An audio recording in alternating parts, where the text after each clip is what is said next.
के मुख्यमंत्री सम्माननीय के चंद्रशेखर राव जी को मैं अपनी तरफ से और आपकी तरफ से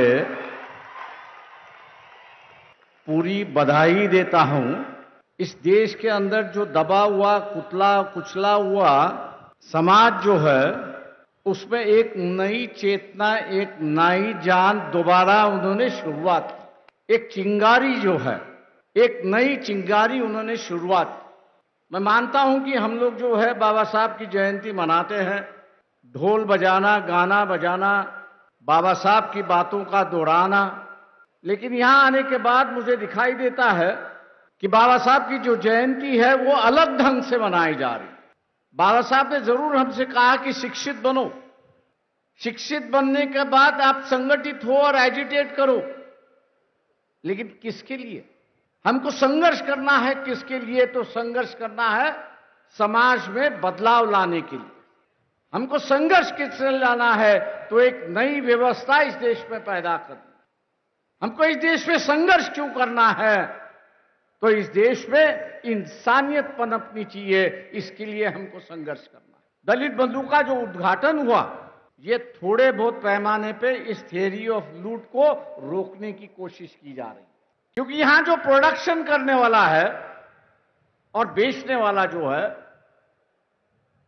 वो यहां का दबा कुचला हुआ समाज नहीं है, दलित नहीं है, आदिवासी नहीं है, वो तो सिर्फ खरीदने वाला समाज है।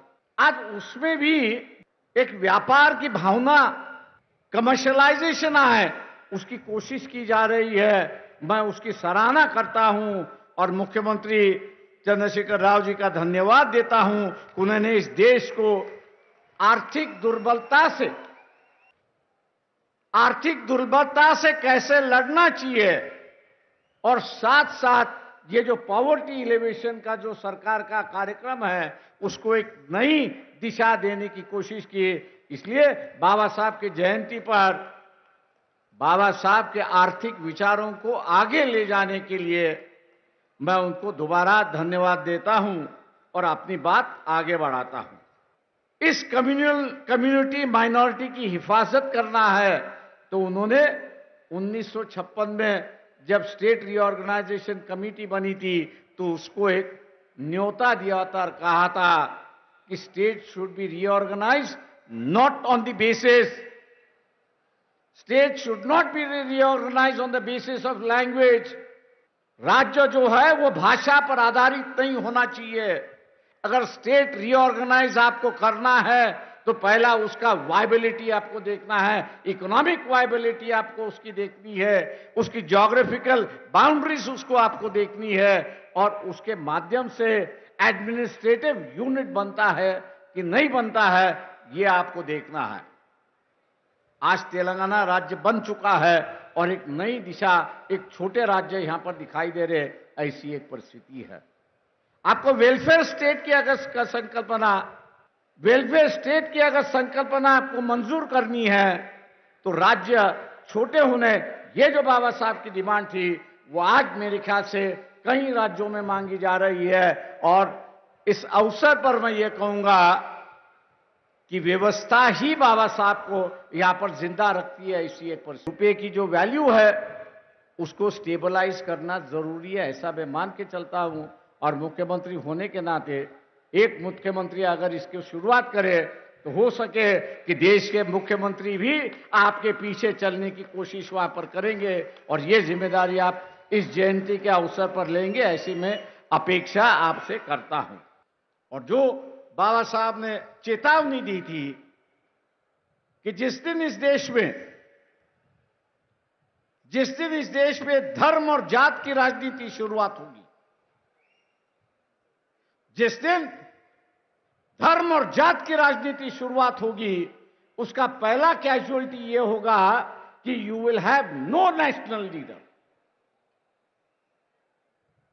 उसकी कैजुअलिटी यह होगी कि आपके पास कोई नेशनल लीडर नहीं होगा।